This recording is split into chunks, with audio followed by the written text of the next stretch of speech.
Hi everyone, welcome to Mithila slash life. অনেক দিন আগে বলেছিলাম আপনাদের সাথে হুইপড ক্রিমের রেসিপিটা শেয়ার করব। কিভাবে হুইপড ক্রিমটা বানালে একদম স্টিফ থাকবে, ফ্রিজ থেকে বের করে রাখলেও গলবে না, সেটাই আমি আপনাদের সাথে আজকে শেয়ার করব। আমি আজকে ভিভো ব্র্যান্ডের হুইপড ক্রিমটি ইউজ করছি। আপনারা চাইলে যে কোনো হুইপড ক্রিমই ইউজ করতে পারেন। এইখানে আমি মেজারমেন্ট কাপের 1 কাপের একটু কম হুইপড ক্রিম নিয়েছি। আমার এতটুকু পরিমাণই লাগবে, কিন্তু আমি যে রেসিপিটা শেয়ার করব সেটা হচ্ছে মেজারমেন্ট কাপের 1 কাপ পরিমাণের। হুইপড ক্রিমের মধ্যে বিটারের স্টিকটা দিয়ে আমি 10 মিনিটের জন্য ডিপ ফ্রিজে রেখে দিয়েছিলাম। এখন আমি এইটাকে আমার বিটারের মিডিয়াম স্পিডে রেখে বিট করে নিব। আমি 5 দিয়ে বিট করে নিচ্ছি। প্রায় 2 মিনিটের জন্য আমি এটাকে বিট করে নিব। খেয়াল রাখতে হবে বেশি বিট করা যাবে না, একদম ঘড়ি ধরে 2 মিনিট বিট করব। তারপরে আমি এখানে ইউজ করছি আইসিং সুগার। 1 কাপ ক্রিমের জন্য প্রায় 3 টেবিল চামচ আইসিং সুগার আমি ইউজ করব।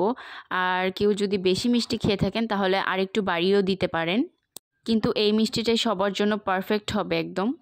আইসিং সুগারটা কিন্তু আমি একবারে পুরোটা দিয়ে দিইনি, 1 চামচ করে দিব। হাফ মিনিটের মতো বিট করে আবার দিয়ে দিব। এইভাবে আমি প্রায় 1 মিনিটের মতো বিট করে নিব। আর আমি কিন্তু এখানে আমার বানানো আইসিং সুগার ইউজ করছি। 1 কাপ চিনির সাথে 1 টেবিল চামচ কর্নফ্লাওয়ার মিক্স করে ব্লেন্ড করে নিলেই কিন্তু আইসিং সুগারটা রেডি হয়ে যাবে। তো এইখানে আমি বাকি সুগারটাও দিয়ে দিলাম। এখন আমি আরও হাফ মিনিট বিট করে নিব। টোটাল আমি 1 মিনিট বিট করছি। আর এখন আমি এমন একটা ইনগ্রিডিয়েন্ট দিব জেলাটিন ছাড়াই, যেটা দিলে একদমই ক্রিমটা গলে যাবে না, গরমের মধ্যেও স্টিফ থাকবে। আর এইটা হচ্ছে গুঁড়ো দুধ। 1 কাপ ক্রিমের জন্য আমরা 1.5 টেবিল চামচ পরিমাণ গুঁড়ো দুধ ইউজ করব। এই গুঁড়ো দুধটা দেওয়ার পরে আবারও কিছুক্ষণ বিট করে নিব, জাস্ট একটু মিশে যাওয়া পর্যন্ত বিট করব আমরা। আর আপনারা কিন্তু দেখতেই পাচ্ছেন আমি নিচে কোনো বরফের বোল ইউজ করিনি। আপনারা গরমের মধ্যে যদি ক্রিমটা বানান তাহলে অবশ্যই বরফের বোল বা ঠান্ডা পানি নিচে রেখে তারপর আপনারা ক্রিমটা বিট করবেন। আমি আসলে শীতের সময় করেছিলাম ক্রিমটা, তাই আমার কিছুই দেওয়ার প্রয়োজন হয়নি। আর কাজ করার আগে অবশ্যই আপনারা 10 মিনিট এটাকে ডিপ ফ্রিজে রেখে দেবেন বিটারের স্টিকটা সহ। আর যদি এই টাইপের স্টিলের বাটি হয় তাহলে কিন্তু আরও বেশি ভালো, বাটিটাও একটু ঠান্ডা হয়ে থাকে।